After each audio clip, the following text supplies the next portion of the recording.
అందరికీ జేపీ. ఈ నెల 18వ తారీఖు నుండి జల్లిపల్లి శ్రీనివాసరావు అలియాస్ కోడికత్తి శ్రీను జైల్లో తనకు న్యాయం కావాలని చెప్పేసి ఆమరణ నిరాహార దీక్ష చేయటం మీ అందరికీ తెలిసిన విషయం. దానికి మద్దతుగా తన కొడుకుని జైలు నుండి విడిపించుకోవటం కోసం వారి తల్లి సావిత్రమ్మ గారు, వాళ్ళ అన్నయ్య సుబ్బరాజు కూడా ఆమరణ నిరాహార దీక్ష చేయటానికి మరి విజయవాడలో ఏర్పాటు చేయటం జరిగింది. సమతా సైనికుల మద్దతు కోరటం జరిగింది. సమతా సైనికులు పూర్తి స్థాయిలో ఆ కుటుంబానికి అండగా నిలబడటం కోసం మాట ఇవ్వటం జరిగింది. దాని ప్రకారంగానే వారికి మద్దతుగా మరి దీక్షలో నాతో పాటు మరి రాష్ట్ర మహిళా సంఘానికి సంబంధించిన శ్వేత కూడా మరి దీక్షలో కూర్చోవటం జరిగింది, ఆమరణ దీక్షలో. ఈ కార్యక్రమానికి 19వ తారీఖున రాష్ట్ర నలుమూల నుంచి దాదాపుగా 600 మంది సమతా సైనిక దళం ఇచ్చేసి ఆ కుటుంబానికి మద్దతుగా నిలవటం. అందుకు గాను ప్రతి ఒక్క సమతా సైనిక దళ సభ్యునికి కూడా సమతా సైనిక దళ ఆంధ్రప్రదేశ్ టీం తరఫున హృదయపూర్వక జైభీమును తెలియజేస్తున్నాము. మరీ ముఖ్యంగా ఈ కార్యక్రమంలో మాకు పూర్తి మద్దతుగా ఉన్నటువంటి మైనారిటీ హక్కుల పోరాట సమితి సంబంధించినటువంటి ఫారూక్ సుబ్లీ గారు కానివ్వండి, మిగిలిన అనేక ప్రజా సంఘాలకు సంబంధించిన నాయకులు మాకు మద్దతుగా ఉండటం తెలిసింది. మరి గవర్నమెంట్ ధర్నా చౌక్లో పర్మిషన్ పెట్టుకున్నప్పటికి కూడా పర్మిషన్ ఇవ్వలేదు. ప్రైవేట్ ప్లేసుల్లో కూడా దీక్ష చేసుకోవటానికి అనేక ఆటంకులు గురి చేశారు. యాజమాన్యాన్ని బెదిరించడం, హోటల్ యాజమాన్యాన్ని కరెంట్ ఆఫ్ చేయించడం, బాత్రూములు బంద్ చేయించడము, అనేక ఇబ్బందులు గురి చేసినప్పటికి కూడా మేము ఎక్కడా కూడా వెనకాడకుండా ఆ కుటుంబ సభ్యులతో కూర్చొని సమతా సైనిక సైనికుల మద్దతుతో దీక్షని 3 రోజులు కంటిన్యూ చేయడం జరిగింది. ఆ సమయంలో మరి పోలీసు వాళ్ళు మమ్మల్ని అరెస్ట్ చేసి మా దీక్షను భగ్నం చేయడం కోసం అరెస్ట్ చేసే ప్రయత్నం చేశారు.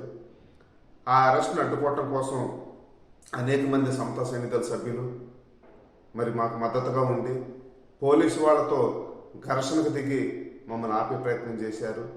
అయినప్పటికీ కూడా పోలీసులు మమ్మల్ని అరెస్ట్ చేసి మరి గవర్నమెంట్ హాస్పిటల్కి తీసుకెళ్ళటం జరిగింది.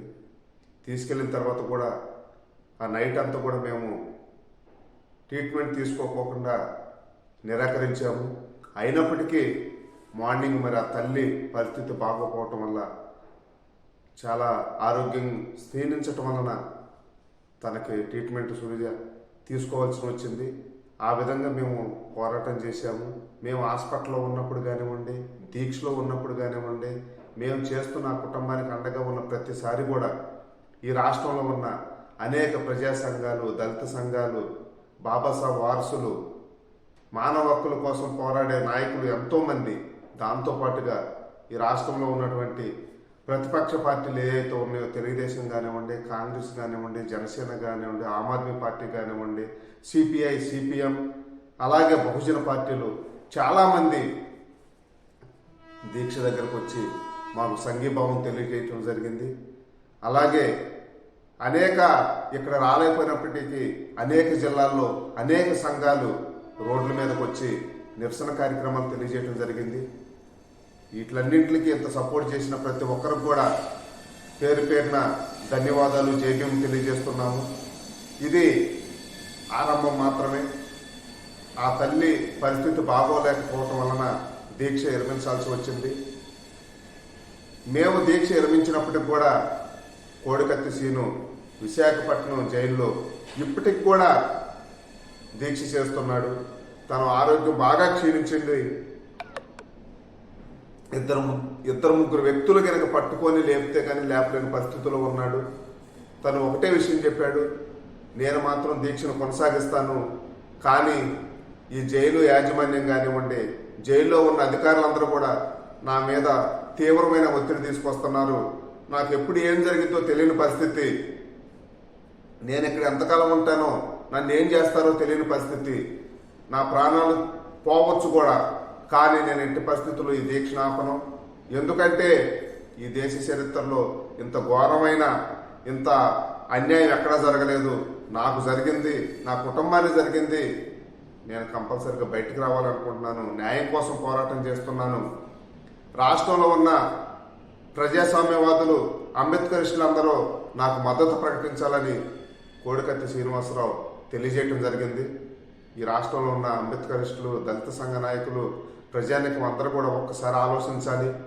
ఇదే పరిస్థితి మనకుంటే ఎలాగుంటుంది? ఆ కుటుంబం ఎన్ని ఇబ్బందులు గురవుతుంది?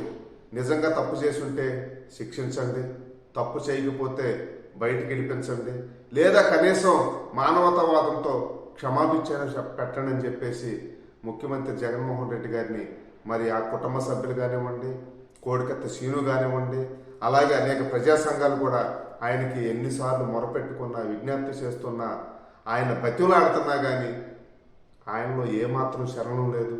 ఆయన అసలు పట్టించుకునే స్థితిలోనే లేడు. ఆయనలో మానవత్వం లేదు, కనీసం క్షమించే గుణం కూడా లేదు. కానీ ప్రతిరోజు నాయాసీలు అంటాడు, అలాగే నేను ప్రభువుని నమ్ముకున్నానంటాడు, నేను దేవుడు పెట్టినంటాడు, మీరందరూ నాకు కావాల్సిన వాళ్ళని ఎన్నో మాయమాటలు చెప్తున్నాడు. కానీ ఒక సామాన్యమైన దళిత కుటుంబానికి సంబంధించినటువంటి నిరుపేద కుటుంబానికి చెందిన ఒక వ్యక్తికి ఇంత అన్యాయం జరుగుతుంటే రాష్ట్ర ముఖ్యమంత్రిగా ఉండి తను కనీసం స్పందించట్లేదంటే జగన్మోహన్ రెడ్డి గారికి దళితుల మీద కానివ్వండి, పేదల మీద కానీ ఎంత ప్రేమ ఉంది, ఎంత ఇది చేస్తున్నాడు అనేది రాష్ట్ర ప్రజలందరూ అర్థం చేసుకోవాలి.